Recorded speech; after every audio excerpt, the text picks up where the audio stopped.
Assalamualaikum. Today I am here to teach you principles of accounting ICOM part 2. Author name is Suhail Afzal and Mohammad Arif Chaudhary. आज हम कर रहे हैं chapter number 3 का question number 15. Question number 15 जिसमें normal loss के बारे में बात की जाएगी. ठीक है, तो आपको मैं पहले से ही बता दूं कि नॉर्मल लॉस से कोई क्वेश्चन में ज़्यादा चेंजिंग नहीं आएगी, सिर्फ फार्मूले में चेंजिंग आएगी कि हमारा फार्मूला चेंज हो जाएगा. नॉर्मल लॉस और अब नॉर्मल लॉस ये दोनों लॉस हैं, मगर दोनों में अलग-अलग फार्मूला लगेगा और वो फार्मूला भी कोई मुश्किल सा नहीं है, बिल्कुल सिंपल सा है और टेक्निकल ऐसा है कि इसमें मज़ा आ जाएगा. ठीक है, तो यानी फार्मूले को सॉल्व करते हुए मज़ा आएगा. तो नॉर्मल लॉस क्या होता है, ये कहाँ पर होता है, इस क्वेश्चन पर ये कहाँ पर है, ये सारी हम बात करेंगे इस वीडियो में. तो चले हम क्वेश्चन को स्टार्ट करते हैं. क्वेश्चन में हमें सबसे पहले इन्होंने क्या है, on 1 January 2016 Mohsin coal and company of Quetta consign to Ramzan limited of Lahore 10,000 tons of coal. ठीक है, तो जैसे हर क्वेश्चन में हम कंसाइन करते हैं गुड्स, बिल्कुल वैसे ही सेम लाइक दैट हम इस क्वेश्चन में भी कंसाइन ही कर रहे हैं, कोई चेंजिंग नहीं है. ठीक है, तो चेंजिंग नहीं है तो हमने फिर यानी सिंपल वैसे ही करना है, कोई चेंजिंग नहीं है. ठीक है, तो जब गुड्स कंसाइन किए, मोहसिन जो है वो कौन है यहाँ पर, कंसाइनर, और रमज़ान लिमिटेड यानी ये हमारे पास है कंसाइनी. ठीक है, तो 10,000 कोल्स जो हैं वो इन्होंने 10,000 टन्स ऑफ कोल, ठीक है, इन्होंने वो ट्रांसफ़र किए हैं और एक कॉल की कीमत क्या है 40 रुपीज़. ठीक है, पर टन. फिर उसके बाद एंड रेलवे चार्जेस वर ₹10 पर टन सॉरी. तो अच्छा ठीक है, तो अब इन्होंने क्या है कि रेलवे चार्जेस जो हैं इन्होंने एक्सपेंसेस हैं जो कि इसने पे किए हैं मोहसिन ने. ठीक है, मोहसिन ने पे किए हैं रेलवे चार्जेस 1 टन के 10 रुपीज़. तो 10 को हम मल्टीप्लाई कर लेंगे 10,000 से और हमारे पास आ जाएगा एक्सपेंसेस. ठीक है, उसके बाद हमारे पास है on 25 Feb an account sales was received from Ramzan limited showing that 5,000 tons of coal sold at rupees 80 per ton. अब इन्होंने क्या है 25 फरवरी को जो है सेल हुई. ठीक है, जो कि रमज़ान ने उसकी मनी रिसीव की और जो भी है, ठीक है, सेल वगैरह हुई और 5,000 टन सिर्फ सेल आउट हुए. कितने सेल आउट हुए, 5,000. 10,000 टोटल थे और 5,000 सेल हुए और 5,000 अनसॉल्ट रह गए. ठीक है, और 1 टन हमारे पास कितने का इन्होंने सेल आउट किया है, 80 रुपीज़ का. हमने जैसे कि सेल आउट किया था 40 रुपीज़ का और इसने सेल किया है 80 रुपीज़ का. तो हम क्या करेंगे, 80 को मल्टीप्लाई करेंगे 5,000 से, तो जो अमाउंट आएगी वो हमारे पास सेल्स की अमाउंट होगी. ठीक है, उसके बाद हमने करना है सेल्स एक्सपेंसेस ₹4,000. अब जो एक्सपेंसेस पे किए कंसाइनी ने वो कितने हैं, 4,000. ठीक है, उसके बाद इंश्योरेंस ₹1,000 यानी 2 एक्सपेंसेस हैं, एक तो सेल्स एक्सपेंसेस और दूसरे इंश्योरेंस. तो 4,000 प्लस 1,000 जो कि उसने इंश्योरेंस पर पे की है वो 1,000 एक्सपेंसेस हैं. तो 4,000 को प्लस करेंगे 1,000 यानी 5,000 हम डाल देंगे कंसाइनी के एक्सपेंसेस में. ठीक है, उसी के बाद इन्होंने कहा है कमीशन 5% ऑन सेल्स, यानी सेल जो हुई थी, ठीक है, उस पर 5% कमीशन है. उसके बाद इन्होंने कहा है the agent enclosed a bill for the sales proceeds less expenses and reported a shortage of 100 tons on the whole consignment. अच्छा, अब इन्होंने कहा है कि जब मोहसिन ने नहीं सॉरी हाँ सेल प्रोसीड हुई, ठीक है, सेल के लिए गया काम वगैरह इस तरह से, तो उसमें शॉर्टेज होगी यानी लॉस हो गया बिकॉज ऑफ एनी रीज़न. ठीक है, तो because of an accident any reason. Okay, तो इस वजह से जो है ना 100 टन्स शॉर्ट हो गई यानी डिस्ट्रॉय हो गई. तो जब कोई चीज़ डिस्ट्रॉय हो जाए ये हमारे पास नॉर्मल लॉस एक्चुअली. ठीक है, ये लॉस हुआ है हमारे पास, तो ये क्या हुआ है हमारे पास 100 टन्स का लॉस हुआ है इस पूरी कंसाइनमेंट पे. तो ये सिंपल से इस बात की वजह से ये पूरा लॉस क्रिएट हुआ, नॉर्मल लॉस क्रिएट हुआ, जिसकी वजह से हमें फॉर्मूला यूज़ करना पड़ेगा. तो ये है सिंपल सी बात. ठीक है, तो चलें आगे हम देख लेते हैं कि रिक्वायरमेंट क्या है. Show the consignment account in the books of Mohsin and Mohsin coal company. Mohsin coal company कौन है, कंसाइनर है, तो हमने उसकी बुक्स में लेजर अकाउंट बनाना है, किसका, कंसाइनमेंट का. कंसाइनमेंट का सिर्फ बनाना है तो यानी ये तो बहुत ही सिंपल है, सिर्फ हमने फॉर्मूला यूज़ करना है एंड कंसाइनमेंट अकाउंट बनाना है. तो चलिए जल्दी से स्टार्ट करते हैं क्वेश्चन को. तो यहाँ पर मैं बना चुकी हूँ कंसाइनमेंट टू लाहौर अकाउंट, ठीक है। जैसे कि हमें सिर्फ यही बनाना है, ये इसी चीज़ की रिक्वायरमेंट है, तो हम सिर्फ वही बना रहे हैं, ठीक है। सबसे पहले जैसे कि गुड्स कंसाइन की जाती हैं, तो गुड्स कंसाइन की जाती हैं तो उसकी सिंपल एंट्री हमारे पास क्या होते हैं, consignment to Lahore account debit and goods and on consignment credit. तो consignment to Lahore account debit होता है, इसीलिए हमने उसके अमाउंट को डेबिट कर दिया, और जो उसके क्रेडिट पे होता है हमने उसको रेफरेंस में डाल देना, जैसे कि गुड्स एंड ऑन कंसाइनमेंट। तो ये हो गई हमारी पहली एंट्री कंप्लीट। उसके बाद हमारे पास आ जाता है कि कंसाइनर जब एक्सपेंसेस पे करता है तो हमारे पास क्या एंट्री होती है, ठीक है। तो जब कंसाइनर जब एंट्री पास कर एक्सपेंसेस पे करता है तो हमारे पास क्या होता है, consignment to Lahore account debit and cash account credit, ठीक है। तो जब consignment to Lahore account debit होता है तो हमने उसके अमाउंट को डेबिट कर दिया, तो हमारे पास क्या है 1 लाख रुपीज़। और 1 लाख आप जानते हैं, आपको जैसे कि मैं क्वेश्चन रीड आउट करते हुए बता चुकी हूँ कि हमने 10 को मल्टीप्लाई किया टोटल टन से, तो हमारे पास टोटल टन्स कितने थे, 10,000। तो जब 10,000 को मल्टीप्लाई किया 10 से तो हमारे पास वैल्यू आ गई 1 लाख रुपीज़, ठीक है। तो इस तरह से हमारे पास एक्सपेंसेस वो आ गए जो कंसाइनर ने पे किए थे। उसके बाद आ जाते हैं हम उन एक्सपेंसेस पे जो कि कंसाइनी ने पे किए थे। हमारे पास 2 एक्सपेंसेस जो हैं वो कंसाइनी ने पे किए थे। एक तो है इंश्योरेंस और दूसरा है हमारे पास जैसे कि था इंश्योरेंस एंड सेल्स एक्सपेंसेस। तो जब इंश्योरेंस और सेल्स एक्सपेंसेस, जैसे कि सेल्स एक्सपेंसेस का 4,000 एक्सपेंस था और इंश्योरेंस का हमारे पास 1,000 एक्सपेंसेस था। तो जब 4,000 को प्लस किया 1,000 में तो हमारे पास वैल्यू आ गई 5,000। तो हमारे पास एक्सपेंसेस जो कि कंसाइनी पे करता है उसकी क्या एंट्री होती है, हमारे पास consignment to Lahore account debit and credit हो जाता है हमारे पास रमज़ान लिमिटेड यानी कंसाइनी अकाउंट। तो जब ये क्रेडिट हुआ हमारे पास और डेबिट हमारे पास कंसाइनमेंट टू लाहौर अकाउंट हुआ, तो हमने उसके अमाउंट को डेबिट कर दिया और क्रेडिट उसको जो क्रेडिट पर था उसको हमने रेफरेंस में डाल दिया। इसी तरह से हम आ जाते हैं फिर कमीशन पर। कमीशन की बात करें तो हमें हमारी कमीशन की बिल्कुल सेम वैसी ही एंट्री होती है जैसे कंसाइनी की एक्सपेंसेस की होती है।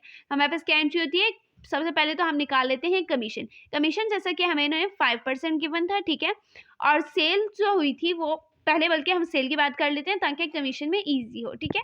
तो सेल्स की बात कर लेते हैं पहले।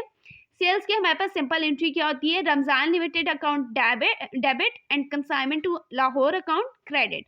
तो consignment to Lahore account credit होता है, इसी वजह से हमने उसके अमाउंट को क्रेडिट कर देना है और जो उसके डेबिट में था उसको हमने रेफरेंस में डाल दिया, कौन था, रमज़ान लिमिटेड। ये हो गया। अब इसके सेल्स की अमाउंट हमने कैसे निकाली, जैसे कि हमारे पास 5,000 थे और 1 टन कितने 5,000 सेल हुए थे और 1 टन हमने 80 का सेल किया था, ठीक है। तो जब 5,000 को फिर हम मल्टीप्लाई करेंगे 80 से तो हमारे पास वैल्यू आ जाएगी 4 लाख। तो जब 4 लाख आई तो मतलब 4 लाख रुपीज़ रिसीव हुए, ठीक है। तो अब ये जो 4 लाख आए हैं हमने इस पर लेना है कमीशन। कमीशन कितना था, 5,000। तो जब 4 लाख पे हम कमीशन लेंगे 5% तो हमारे पास क्या आ जाएगा, हम ले लेते हैं, हमारे पास वैल्यू आ जाएगी 20,000, ठीक है। तो आपने इसी तरह से निकाल लेना है और फिर देख लें कि हमारे पास सिंपल एंट्री क्या होगी, consignment to Lahore account debit, तो हमने उसके अमाउंट को डेबिट कर दिया और क्रेडिट कौन था, रमज़ान लिमिटेड, इसलिए हमने उसकी रेफरेंस में डाल दी, ठीक है। ये हो गई हमारे पास सारी एंट्रीज। अब रह गई स्टॉक की। स्टॉक की एंट्री में हमने कैसे करना है, हमारे पास जो स्टॉक है वो नॉर्मल लॉस में ही होकर फिलअप हो जाएगा, ठीक है, उसी से हम निकाल लेंगे। तो सबसे पहले आपसे बात कर लूँ कि हमारे पास स्टॉक कितना है, ठीक है। तो जैसा कि हमने पढ़ा था कि 10,000 जो है हमारे पास टोटल टन्स हैं, ठीक है, जो कि कंसाइन किए हैं। उसके बाद 5,000 टन्स जो हैं वो सेल आउट हुए हैं, ठीक है। यानी जो 5,000 टन्स हैं वो सेल हो गए, 10,000 टोटल टन्स थे और बाकी रह गए 5,000। बट 5,000 में से आप देखें कि 100, जैसा कि मैंने कहा था कि सेल प्रोसीड्स होते वक्त ड्यूरिंग सेल प्रोसीड्स जो हैं वो 100 शॉर्टेज हो गए, ठीक है, बिकॉज ऑफ एनी रीज़न। तो क्या मैं उस तरह से अगर हम करें तो 5,000 में से 100 को माइनस करके हमारे पास सिर्फ आ जाती है 4,900 अमाउंट। तो यानी अनसोल्ड जो है टन्स वो कितने हैं, 4,900। इस बात को याद रखें कि हमारे पास स्टॉक कितना है, 4,900 टन्स, ठीक है। तो चले हम आगे फॉर्मूले को पढ़ लेते हैं कि उसको किस तरह से सॉल्व किया जाएगा। तो ये है हमारे पास फॉर्मूला जो कि मैंने नाम दिया है इसको valuation of stock in case of normal loss. ठीक है, तो ये फॉर्मूला आपको बुक में भी गिवन है। ठीक है, आप उसको भी ज़रूर रीड आउट करें, और जो हमारे पास इलस्ट्रेशंस होती हैं वो आपके लिए बहुत हेल्पफुल होती हैं, ज़रूर उसको पढ़ा करें। ओके, और प्रैक्टिस किया करें ज़्यादा से ज़्यादा। आई होप आपको ये सारी वीडियो समझ आ रही होंगी। आज हम 15 क्वेश्चन कर रहे हैं और 17 क्वेश्चंस हैं। इंशाल्लाह जल्दी ख़त्म हो जाएगा हमारा कंसाइनमेंट का चैप्टर भी। इसके बाद हम पार्टनरशिप शुरू करेंगे, और वो बहुत इंपॉर्टेंट चैप्टर है, यू ऑल नो। ठीक है, तो हमारे पास पार्टनरशिप के जैसे कि 4 चैप्टर्स हैं, और इसकी डिटेल तो मैं आपको बाद में बताऊंगी कि हमने कितने करने हैं और कैसे से करने हैं, और कौन से ज़्यादा इजी हैं ये भी आपको ज़रूर बताऊंगी कि आपको कौन से करने चाहिए। और जैसे कि आप जानते हैं कि पार्टनरशिप 20 मार्क्स का है, तो आपने वो बिल्कुल भी नहीं छोड़ना। ठीक है, तो जैसे कि हम अब कर रहे हैं नॉर्मल लॉस का फॉर्मूला यूज़ करेंगे, और उस तरह से हम स्टॉक भी निकालेंगे। तो हमने इसको किस तरह से करना है, जैसे कि मैं फॉर्मूला लिख चुकी हूँ।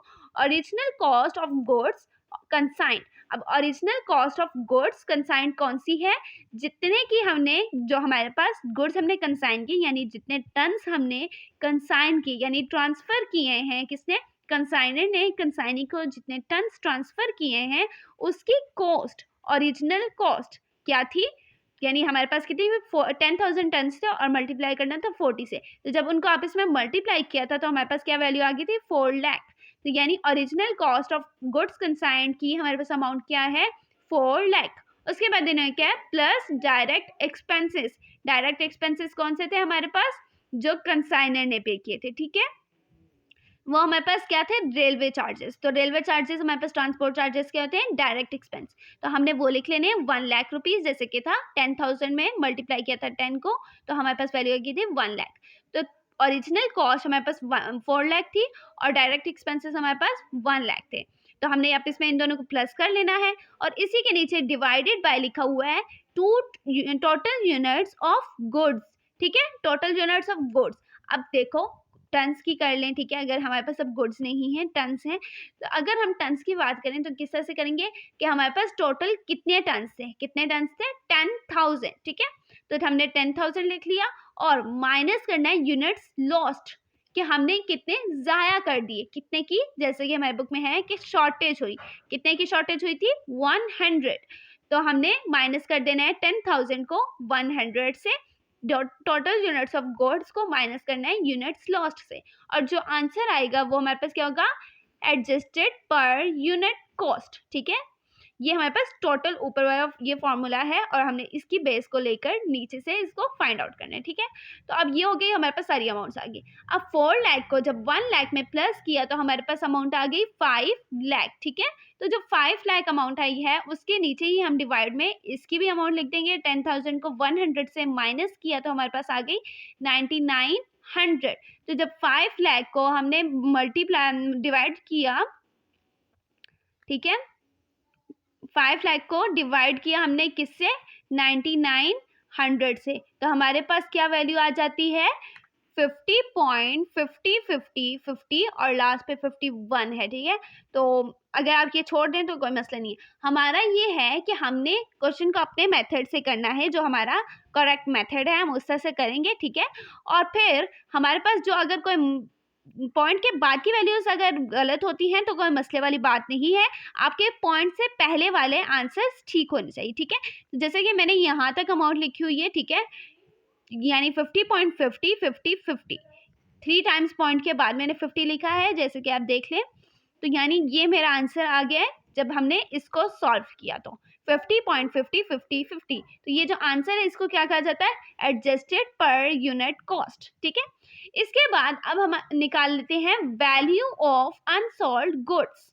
अब हमने स्टॉक निकाल लेना है। ठीक है, अब हमने ये फाइंड कर लिया नॉर्मल लॉस, अब हम निकालेंगे स्टॉक।